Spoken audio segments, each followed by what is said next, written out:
Hi there, my name is Scott Larson. I am the creator of the comic book series Visitations. Visitations is the history of Chicago as seen through the eyes of the residents of the city's oldest cemetery.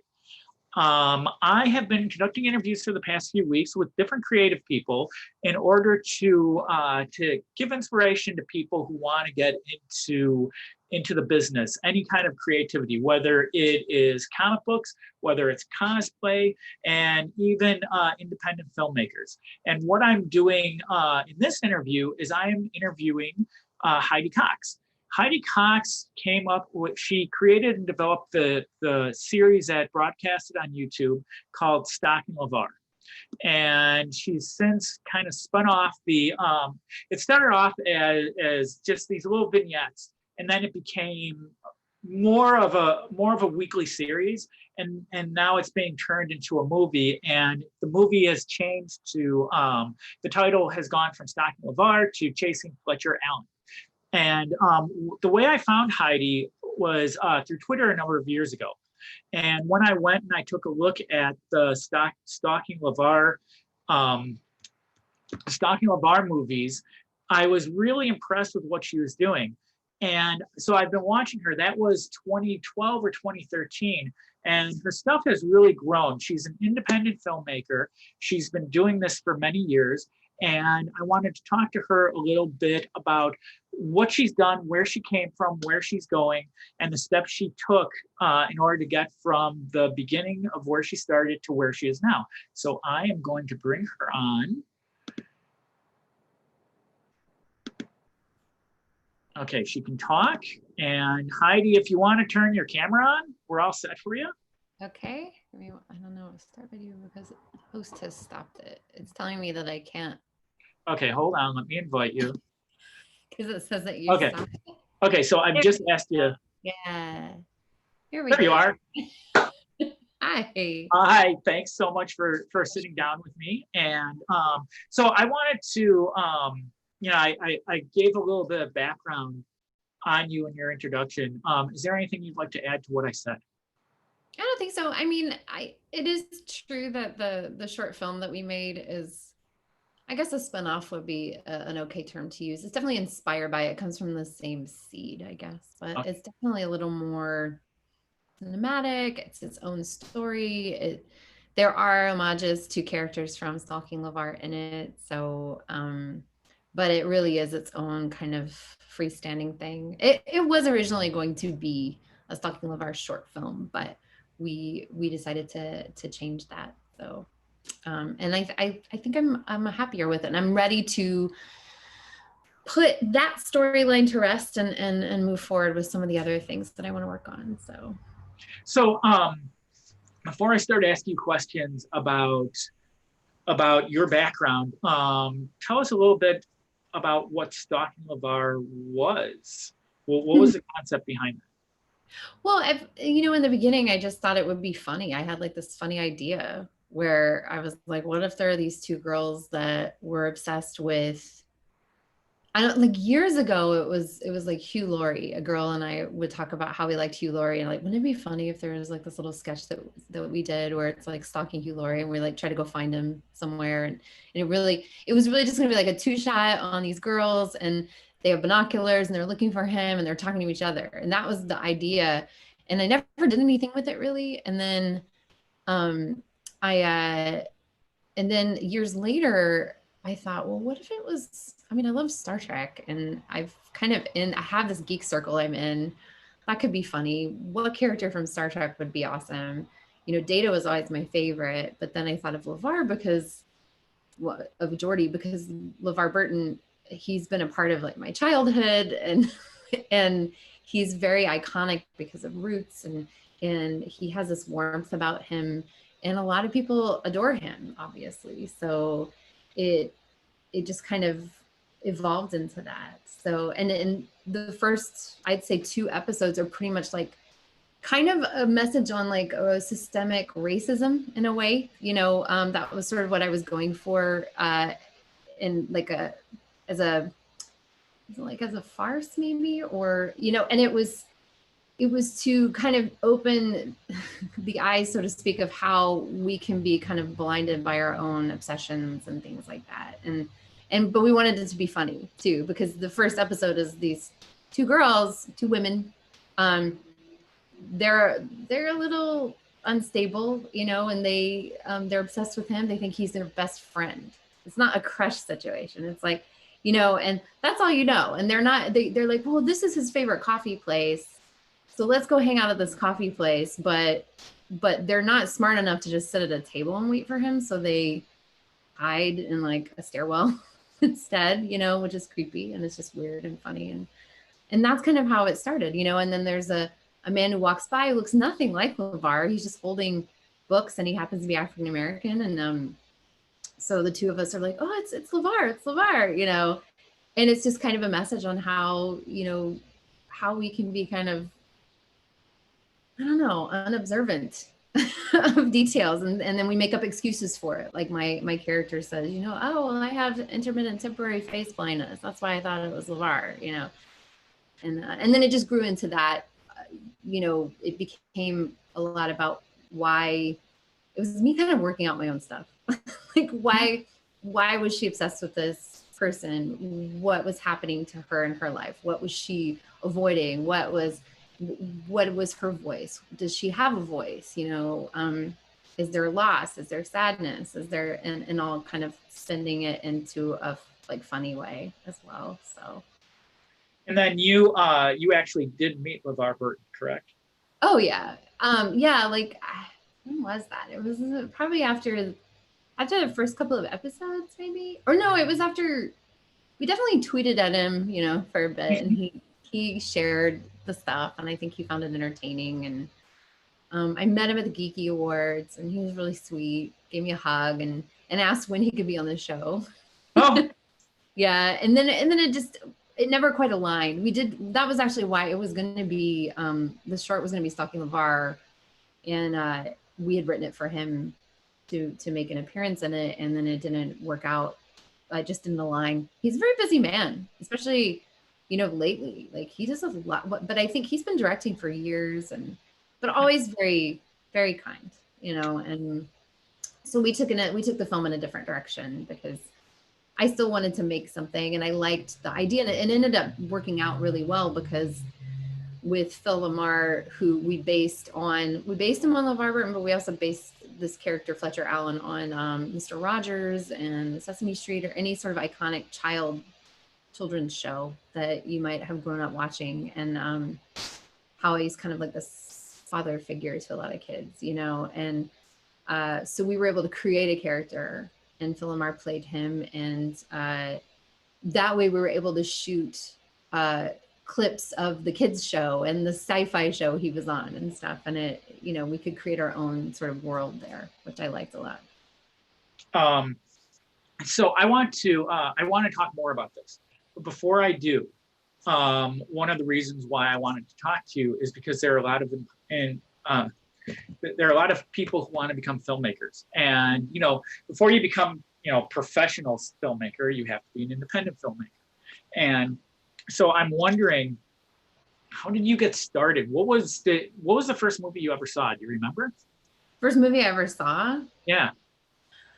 I can remember being taken to see Cinderella when I was about 3 years old. So that was the first movie I remember seeing in the theater.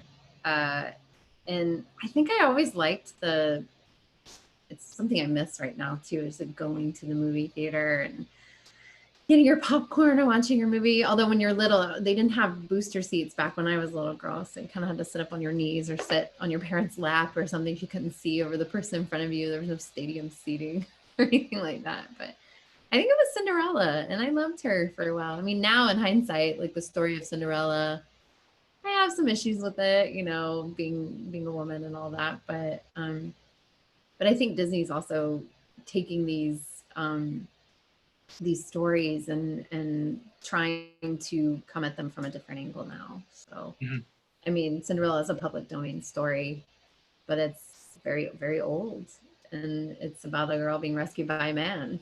So when you're little, you might grow up not to go off on a tangent, but when you're little, you might Right. grow up wanting to be rescued by a guy, and then realizing, which is essentially also what my show is about, my film's about, is about realizing that you actually have everything you've ever needed right with you always. And sometimes it just takes time to discover that.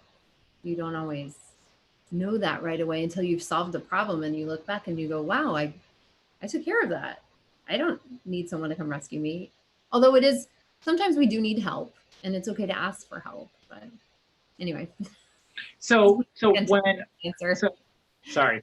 So that was the first movie you can remember seeing. Do you remember the first movie that inspired you?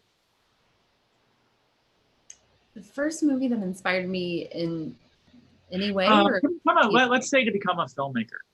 I think there's all kinds of different inspirations, but when somebody decides on a path for their life, there's usually something that they fall in love with, or they decide they're like, I'm going to do that. That's the direction I'm going in. What was there a particular movie or TV show or an actor or actress that you saw that pointed you in that direction? I don't know that there was one.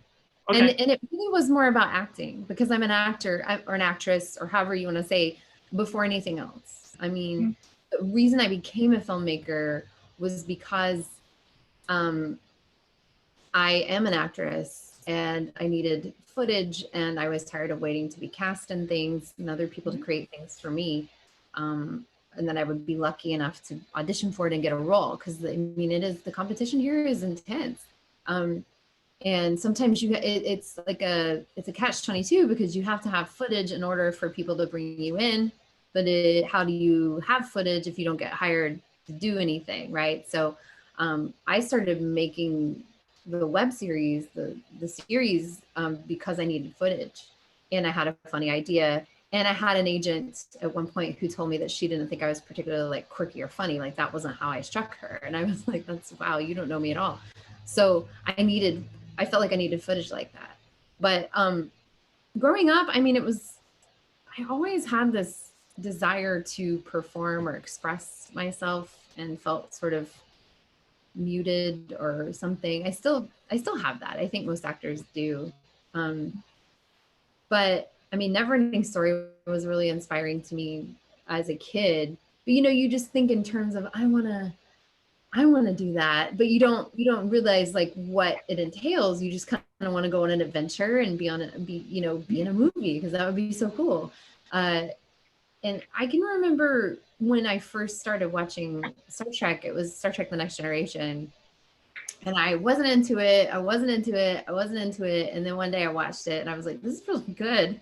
This makes you want to be an actor, And I think part of it too is because at the time I grew up in the Bible Belt, evangelical Christian family. Part of the reason that you kind of shy away from acting is because of, all the quote immoral behaviors that people have in these films. And I was like, well, Star Trek seems safe. They don't really do anything. There's not a lot of sexual stuff happening. I mean, there is occasionally, but so funnily enough, like that was what made me feel like I could maybe pursue acting. I was like, well, I could do things like Star Trek or, maybe Hallmark movies or something like that, which I still would love to do, obviously. But there wasn't one particular film or TV show that inspired me, but all of the films and TV shows that I loved growing up have inspired me. The Wonder Years was a favorite show of mine too, and I used to watch reruns of Family Ties, and and then Back to the Future. Speaking of Michael J. Fox, and And you did a really fun riff on that on your full blown Stalking Levar TV show as well. In season 2, episode 5, there was a parody on an episode of Star Trek: The Next Generation, as well as a little bit of a Back to the Future parody. Yeah. Oh, it was funny. It was really funny. All right, so the first thing I want to say, and this is probably more towards the people who are watching this. I'm going to make an observation. You had said just a little bit ago that you had an agent who didn't think you were particularly funny, and you were trying to figure out exactly how you were going to get noticed, and then you decided to start making things yourself. And that is, for anybody who's watching these interviews, that is the third time that's come up. So Heidi's doing that. Heather Antos, who is an editor over at Marvel, she did that, and Erica Schultz, who's a writer, also did that. So when you're a creative person, and you want to get going with something, the best way to get started, according to these three people, is to make something yourself and to get it out there and to get it in front of people. And I wanted to say that before we moved on, because I thought that that was really interesting, that that's one thing that's come up in all these conversations so far, is that this is the way you have to get started. And so everybody's kind of on the same road. It's interesting. You said that you grew up in the Bible Belt and you're in LA now. Yeah. What made you decide to pack up and move to LA? Did you go to school in LA? Did you just decide one day, hey, I'm on my way? Since I was a kid, I always wanted to go. And I mean, the deciding factor, I mean, I did a ton of theater and musical theater even, but the deciding factor for me was the weather. I don't really like hardcore winters. Although if I booked something in New York, I'd be perfectly happy to go and do that, but I was just like, well, and I was more interested in pursuing film because I had done some theater and I wanted to try film and TV. And I had been out here during college. I was in the concert choir in college and we would do tours, and we came out here and I loved it. And then I remember coming back to do a casting workshop for 2 weeks just to kind of see what it was like here. And I liked it. And then like a year or two after that, when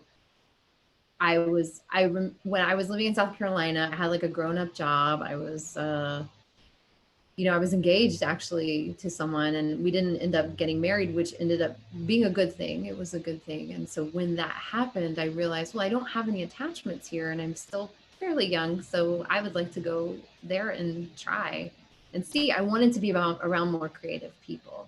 There was an amazing theater community in Greenville, South Carolina, where I was living.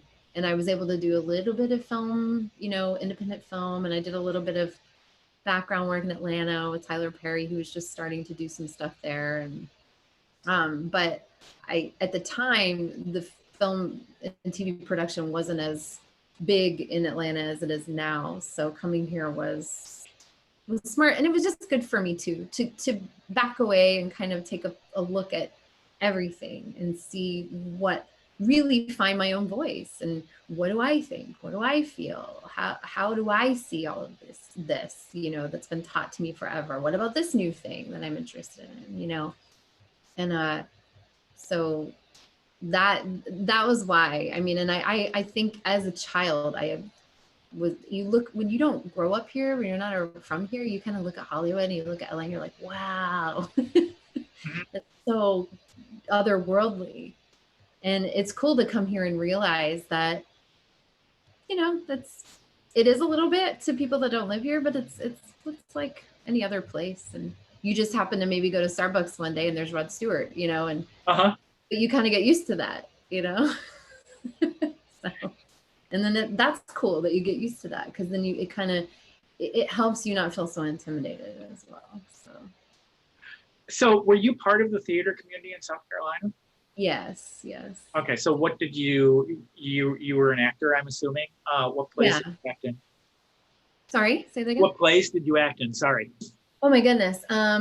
Well, let's see. Some of my favorite things that I did. I did several musicals. I played Sarah Brown in Guys and Dolls because I worked for a while. I was in the company at the time it was called the Greenville Little Theater. Now it's called the Greenville Theater. But I was in their company, and it wasn't an equity company. So part of my contract was also to work in the shop or help build the sets. Or I did a lot of the sewing. I learned how to sew. Well, I already kind of knew how to sew from college and doing theater there.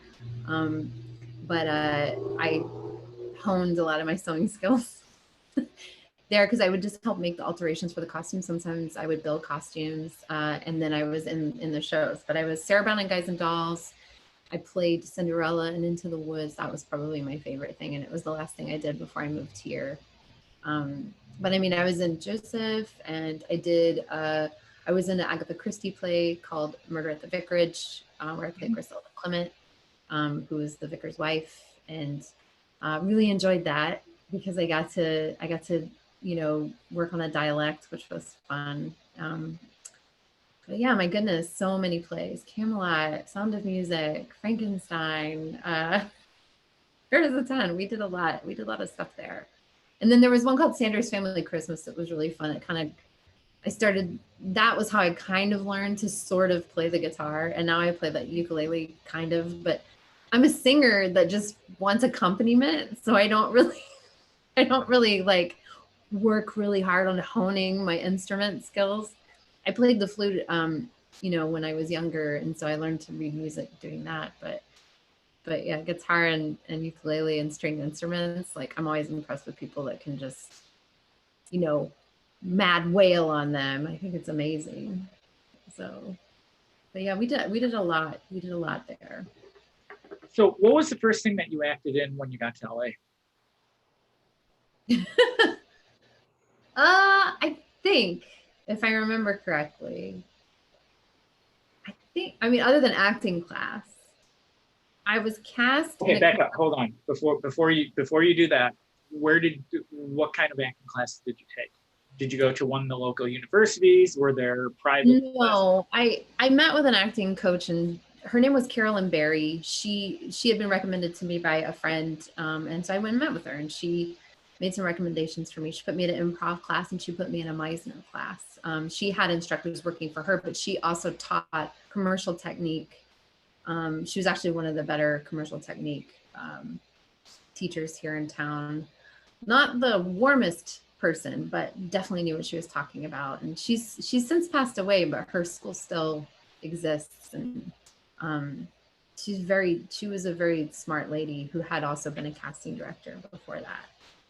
But so I did a lot of work in Meisner, and the improv helps with commercial acting, commercial auditions and things like that. So that was why I brought in Megan when I created Dweeb Darlings and created Stalking Levar, because Megan was an improv actress, and she knew how to write sketches, and she kind of helped me learn to start writing. She was also my best friend. So, but the first thing I acted in, I booked a commercial. It was a regional commercial for a bank. And they had almost every single character in the commercial they walked around with a box on their head, so you couldn't even see my face. But yeah, that was me. I wish I could find it. I know I have, I'd have to scroll way back on my Facebook to see if I could find it somewhere, but it was clever. It was like, think outside the box. Don't just, it was this bank trying to say that they're more personable. So I had to walk down the street in this yellow dress with a box over my head holding a book. And I think I must have been the person that did the best job of walking straight without, and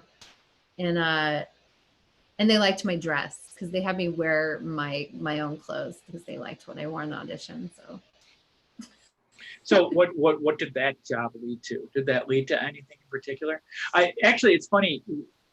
When I asked the question, I thought you were going to tell me that you ended up in a theater someplace doing something, and the first thing you did was a commercial. Did you end up doing more commercial work, or did you end up doing more theater work, or what happened next? It was very sporadic and sparse for a while. I did do some stuff in a theater that doesn't exist anymore, and I was with them. I did a couple of things with them for a while. It was definitely a rite of passage and a learning process, because that particular theater, now in hindsight, I realize didn't necessarily treat their performers well. I think it's dumb to say the name of it, but it was an experience, and I learned from it, and I don't, from what I can tell so far, Commercial acting, I don't really get called in for a lot of commercials. I mean, I have done a few. I did a casino commercial a few years after that, where they flew me to Battle Creek, Michigan, because it was for one of their casinos, and that was really fun. But I mean, I've gotten brought in for industrials more than commercials, and it's tricky. It's definitely a hustle. Even when you make your own stuff, you really have to hustle, and um, it doesn't just, it's very rare that it just comes to you. It does happen for some people. Some people, it's like, there it is, and people see you, but it doesn't happen for everybody. And it definitely, I mean, I've done some theater here since I've moved. I actually did a play 2 years ago that I loved, and I wouldn't have gotten that role had it not been for Stalking Levar. So, Oh, that's interesting. Tell me about that. Yeah. It was called Desperately Seeking Love. It was directed by Moosey Dreyer, who also directed an episode of Stalking Levar in the second season. He is a former child actor.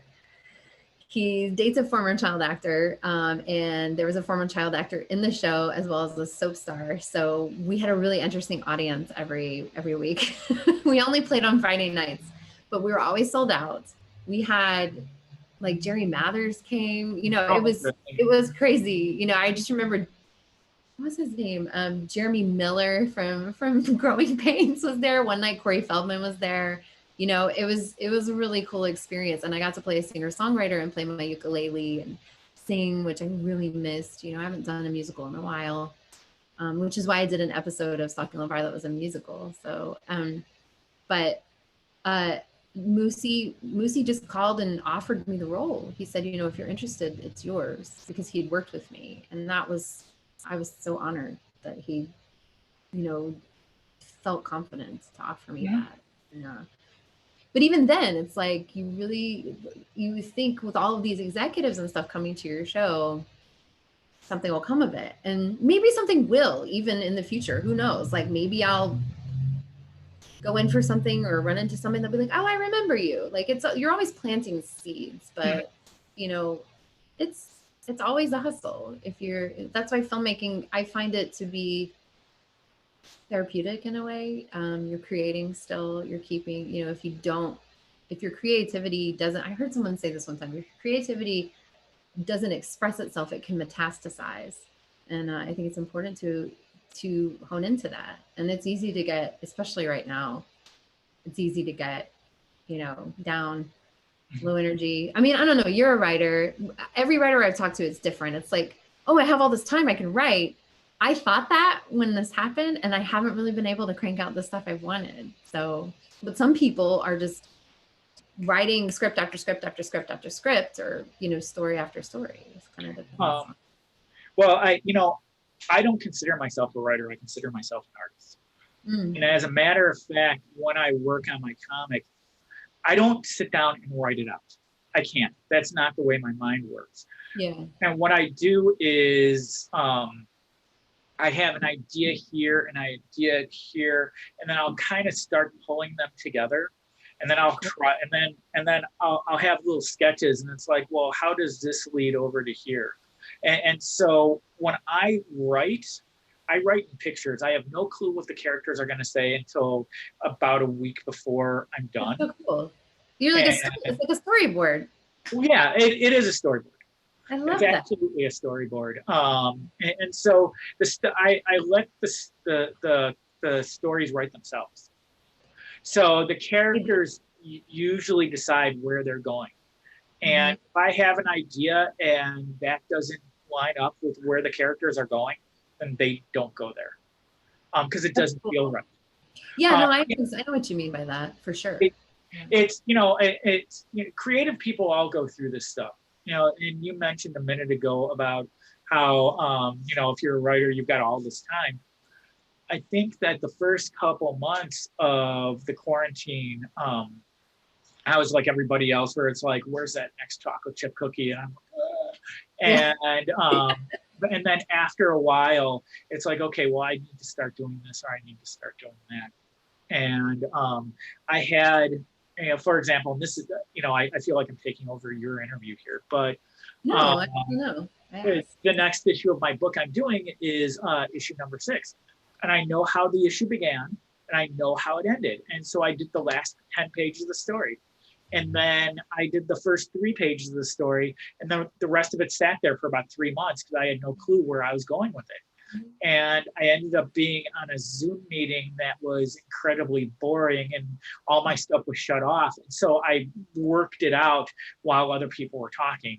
And so I know where it's going. But I think that when you're a creative person and you're actually creating something from scratch, it doesn't matter where it's coming from. There's no perfect method. There's no, I have to do the beginning, middle, and end. It's however it comes along. I mean, I have great admiration for people who know where a story is going when they start. I don't. Yeah. I have no clue. It's that I tend to work, and it's kind of like the George Lucas method. He always said that he saw his work like a painting, and when he was working on it, it would be really foggy, and he didn't know where he was going. And as he moved further down the road, it became a little bit clearer and a little bit clearer. And that was the method he used to do the Star Wars prequels. And it's kind of funny that that's my method too, because everyone hated that stuff. But it's the only way I know how to work. I'm a storyteller, but I'm not a writer. And so I write with pictures. And so it's a little bit different for me. But I don't think anybody has one specific way that works. So I think that's a good, I personally, I do vomit drafts of my scripts and they're just shorts. I haven't even tried a feature yet, but I plan to. The next short I want to make is going to be a proof of concept for a feature.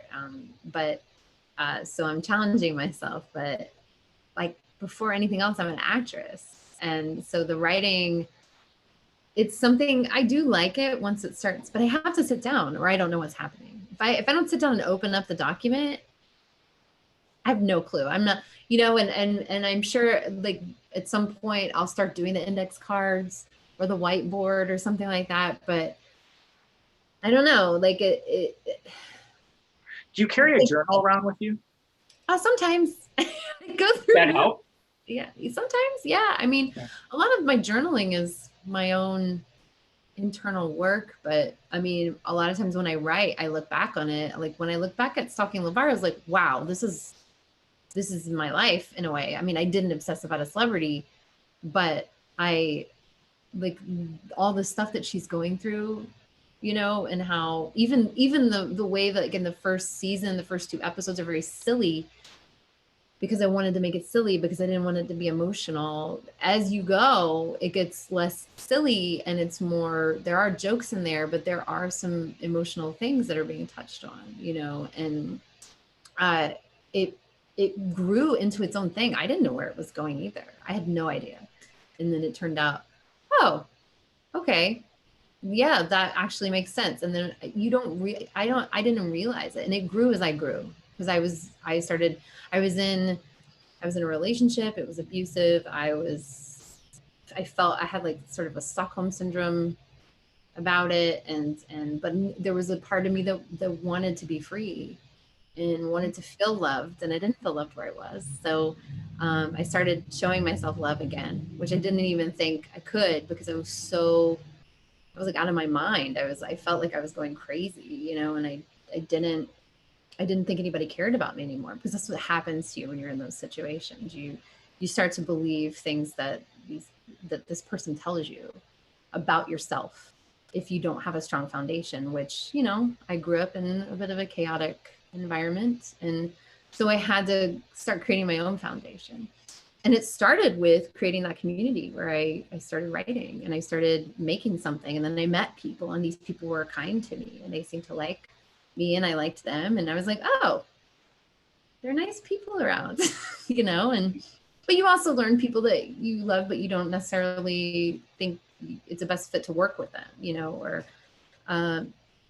but I don't even remember how I started going off on this tangent. But we were talking about writing. So how long from the time you got to LA did you start working on Stalking Levar? How long have you been in Los Angeles? it was like 6 years that I was here. before I started working on that. You know,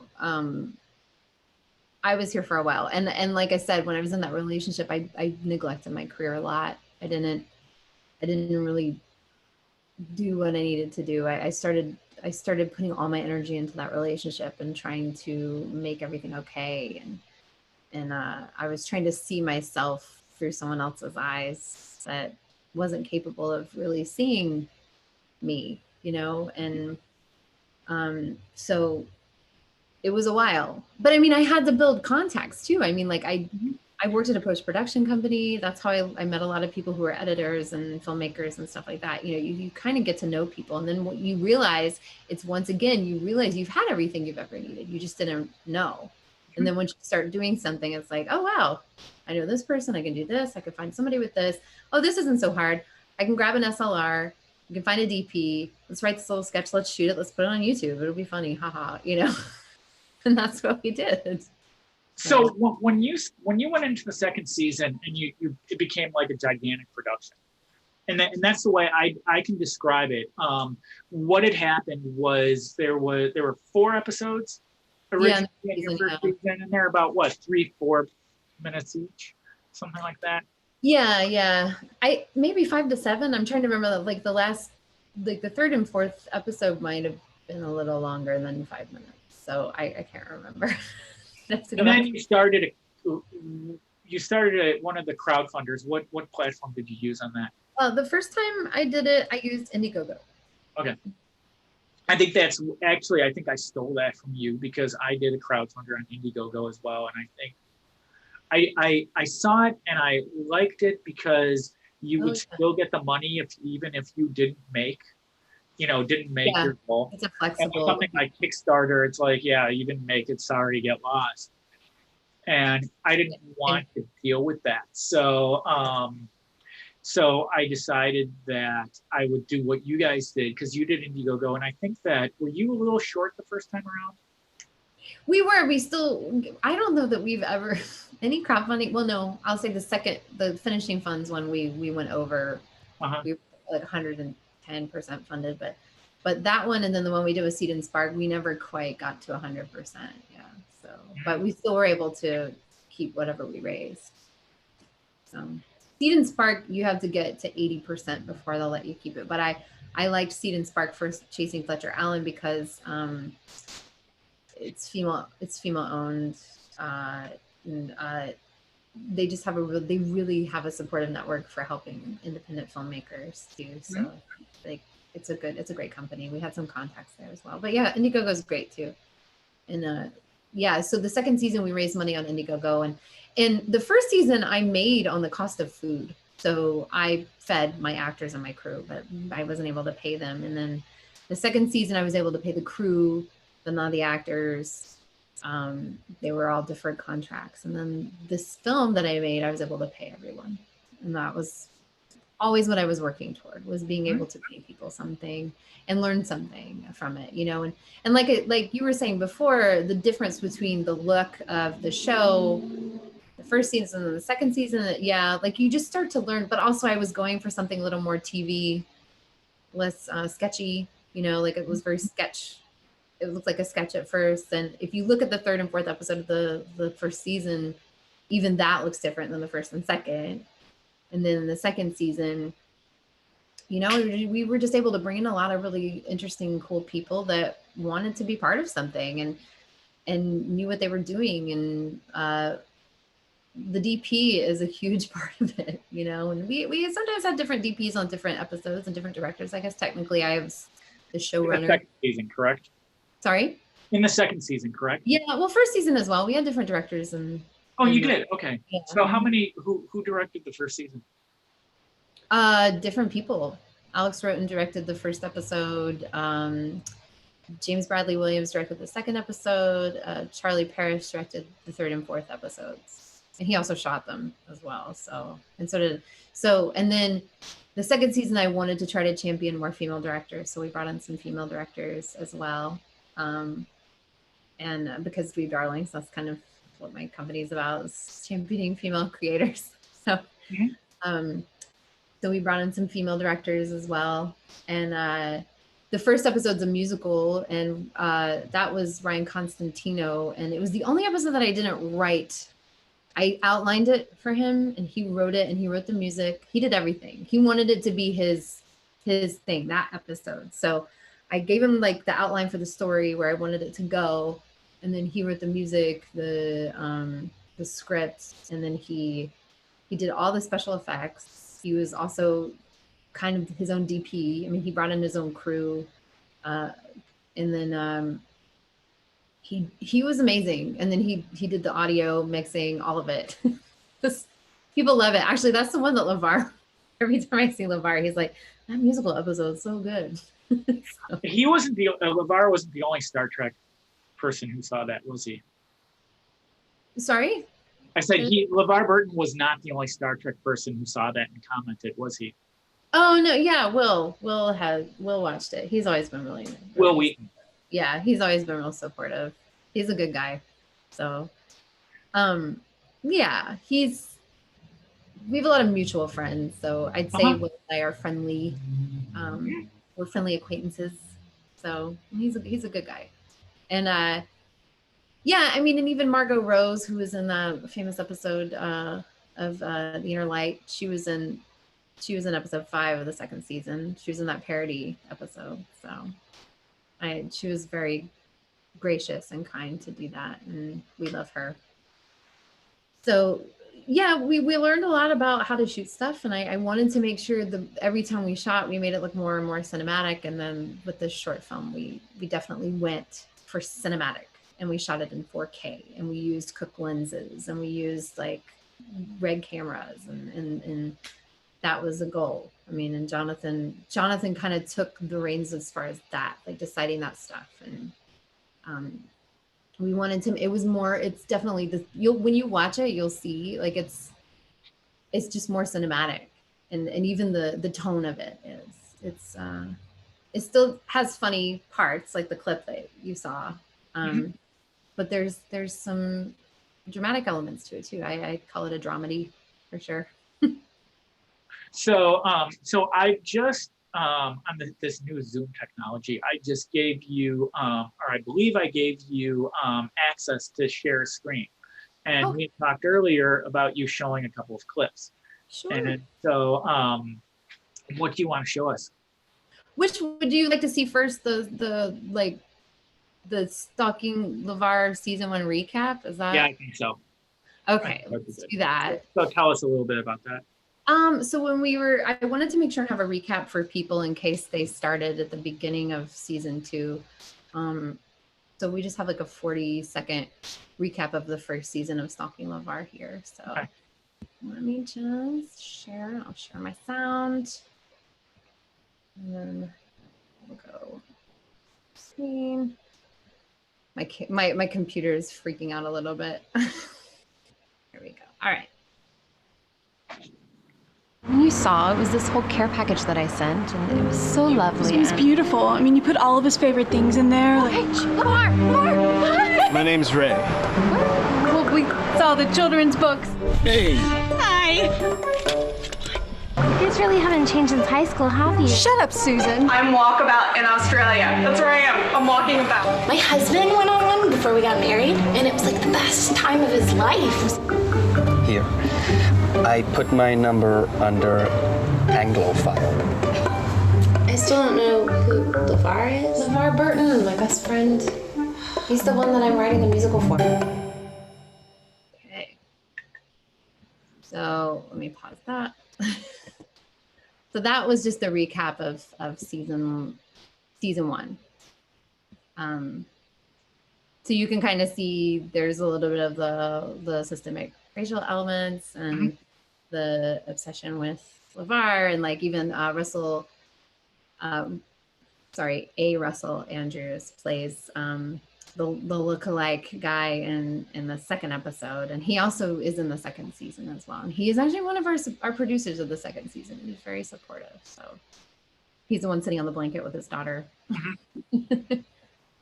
So, and then you wanted to show us a clip from the new thing you're doing, correct? Oh yeah, so this is from Chasing Fletcher Allen, and this is a scene with Cooper Barnes, who people might know him from Henry Danger and his wife in real life, Liz Stewart Barnes, who's a comedian and very talented. She has a special on Amazon called Liz Stewart I'm Crowning, because she does it while she's pregnant. So Okay. but these two are so funny, and it's just my character is on a book tour about her book called Chasing Fletcher Allen, and she's shown up at this place north of here in let me think, Delano, California, or Delano. I don't remember how to pronounce it. And you know, she's ready for a book signing, and all these people, every time she goes somewhere, people are like, is Fletcher Allen coming? Like, I thought this was about him. And she's like, no, this is a book that I wrote. It's So not. who is Fletcher Allen? Before we go on. So who is Fletcher Allen? It's the character that's based on Mr. Rogers and LeVar Burton and like Sesame Street in a way, because he's a man. He's played by Phil LaMarr, who is in a kids show, like an educational kids show, and then also on a sci-fi show. So there are some parallels there. And she's written a book called Chasing Fletcher Allen, and she explains, you know, this is a book about finding myself. It's not me chasing a guy, but like people don't seem to understand that. So when she shows up, she's concerned that maybe more people are going to think that, because there's a misunderstanding early on in the beginning of the film where Susan, her friend, who's acting as her publicist, is telling people, well, yeah, Fletcher Allen could show up, you know, and but he doesn't, you know, because that's not what it's about. And it's kind of based on what I went through a little bit with Stalking Levar, where people would be like, well, is LeVar in it? Or look, I found LeVar, or here's LeVar. Or people were always sending me stuff about LeVar Burton, when the whole thing was really about my character and how it was like the LeVar part is sort of like a symbolic of what she's chasing or what she's after. Like, who is she really looking for? So hopefully that makes sense. Oh yeah, absolutely. Okay. Let's see here. I'm so sorry that we double booked you, but we just couldn't really pass this up, you know? Yeah, he's a big deal. Yeah, big deal for us. Yeah. But we want to make sure you feel like, you know, Special. relevant. We got you your own room. Yeah, it's right there. Soundproof. It's private, so no one will bother you. Yeah, there you go. Nice, right? Oh, and looky what we got shipped to us this morning. Oh my God. Yeah, Susan overnighted it. It's Susan, right? Yeah, Susan. Oh, yeah. Looks really good. Thank you, Susan. Yeah, it's empowering, I think. Yeah. Looks great. People are going to want to take their photo with it. With the tag, Heidi. Yep. All right. Did you do a Kindle version or? Yeah. Honey, come on. Smart, because people don't really buy books anymore. So also the Susan character sent like she misunderstood about the photo that she needed sent ahead of time. So So do me a favor, send me the when I was watching that on this end, everything was really choppy, and I don't know if that's how it will show up on the live stream. So send me the links to those, and the links for those will be in the description of the video here. When people are watching, they'll be able to go and take a look at it, and that way, if it shows up choppy, they can see it not choppy. yeah, sure, no problem. But I think that's really great. So when does Chasing Fletcher Allen come out? It premieres this coming Friday at the Lady Fimmakers Festival.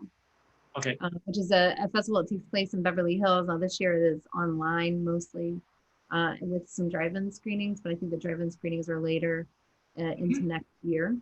But anybody from anywhere can watch it, and we're part of Block 19, which is called, the theme of that block is Ladies Kick Butt, and it's we're the second film in that block. So, but we're in good company. There's a lot of really interesting films that are in that block and in other blocks as well. So people should definitely go to ladyfilmmakers.com and to watch one block, I think is about $10. If you want an all access pass, I think it's $99 or something like that, and you can have access to everything. But yeah, it's premiering this weekend. Oh, that's great. So I'm going to put the link to that in the video chat as well. So so anyone who wants to take a look can buy a pass for any of the films or for the entire thing, and it'll all be there. So where does your career go from here? Oh, What's next? I wish I had a crystal ball and I could tell you, you know. Or what direction do you want to go in? What do you want to have happen next? I guess because none of us ever know where we're going next. Yeah. Well, what direction are you aiming yourself? Where do you want to be? I really do like making content, but I also like working on other people's as well. And I'm hoping, I mean, it would be nice to one day book a TV series or a feature film or something like that while I'm still working on my stuff, which I have a couple more shorts that I'm well, one short that I want to make. It's a sci-fi short, which is a proof of concept for a feature. And I've got Fawn Davis at Fonco, you know, he's going to co-produce with me and probably be, it's a project I'd actually like to direct. And I think he might end up co-directing as well with me, because I might be playing a role in the film as well. So But how many, real quick, how many things have you directed? this is I co-directed an episode of Stalking Levar. So Okay. I really, this would be like kind of a debut for me, because I've been a little reluctant to try this. But I've been working with some amazing people who I've learned a lot from. And, you know, my friend America Young, who's a really talented director, she's encouraged me to give it a try. So that, and I think I'm ready. I feel like I'm ready to at least try. So, and I'm excited about this project. It should be really cool if we can pull it off the way that I want. But and I also, yeah, actually there's another short I want to work on that has to do with domestic violence that I'm working on writing. I'm using a short story that my mother wrote as part of the script. And there's a pilot that I want to write that centers around special needs population that I work with. And, you know, so I really want to integrate a lot of the domestic violence awareness work that I'm doing and the special needs work that I'm doing as well into the creative part of my life, and bring more awareness and diversity to all of that, you know. And then of course hustling, trying to book other projects, work with other people, I know so many talented people, and I'm sure I'm yet to meet even more, and I'm looking forward to that. So real quick, and then we'll wrap this up. You're in LA right now. Yes. Is anything being filmed right now? Yeah. Okay, so what do you know of that's actually being filmed at this I point? know that there have been some procedurals that have started production again, and people, before they go onto the set, they have to do quarantine and tested. You have to be tested several times and checks and all of that. Like all the new SAG guidelines and stuff are being, you know, same for commercials. You know, I've heard, this is what I've heard. So it's uncharted territory for sure. it's interesting. It's really, really, really interesting. I do some work in advertising, and you know, commercials have kind of gone out of fashion because of all the streaming stuff that's going on. But my wife and I have been watching the new Star Trek shows on CBS All Access, and CBS All Access has this thing where you can watch these shows without commercials and it's one price, or you can watch them with commercials and it's like a lower price. And so you're paying for the service, but you're still watching commercials. Yeah. And they're basically showing the same like 3 commercials over and over and over again. But there are a couple of those commercials where people are wearing masks. You know, and it's definitely a thing. The AT&T commercial. Yes, exactly. And it's you know, it's sad. It's really sad to see, but it's interesting too. You know, it's really interesting the stuff is still being done. But yeah, it's sad to see. Although I do think that AT&T commercial is pretty funny because the woman inside the store isn't wearing a mask, but the guy outside yeah. isn't wearing one. So it's kind of like, okay, that should be reversed. She's by herself. She's by herself inside. I think the message there, the subtle message is if you go out, wear a mask, and he's outside. So yeah, that's my guess anyway. But could be. yeah, I think they've been sending camera packages to people to do, I think, I work with some kids on the spectrum, and during their school hours, they watch something called CNN 10, which is like a CNN, like it's a 10-minute CNN news clip about what's going on in the world, and it's aimed toward younger people, usually, high school, middle school age. And the guy that hosts it, he has a camera package and he's shooting from his home or sometimes his backyard and stuff like that. The anchor, the journalist. So, and all the journalists are doing that actually. So we adapt, right? That's what right.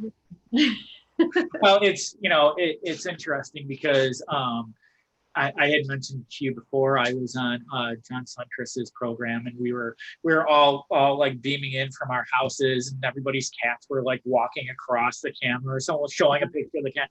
But you want to talk Star Trek, there is a podcast, which is on YouTube called The Seventh Rule. And it's hosted by Sirach Lofton, who is Jake Sisko in Star Trek Deep Space Nine. And it's basically like what we're doing here. I mean, I don't know if it's Zoom, but it's like three guys in different places, and you get to see, the inside of their houses, and it's just it's amusing, but it's also quickly becoming the norm. Yeah, and then you see people that don't have haircuts or their roots are growing out, or it's like, oh, we're all human beings. Look at that. Right. Yeah, I'm back to my original gray. We're all in this together. On my root, I'm actually a brunette, so my roots are growing out too. So I got, but there is something inspiring about it, being all of us in it together. I mean, there is some division that's sad, but I'm trying to find the positives. There. I think there's lots of gifts to this personally. Yeah, I feel that. I feel that too. Definitely. So where can people find you? Well, I'm on Facebook and Twitter and Instagram, and all of those for me personally, that's Ms. MS Heidi Cox. So at Ms. Heidi Cox.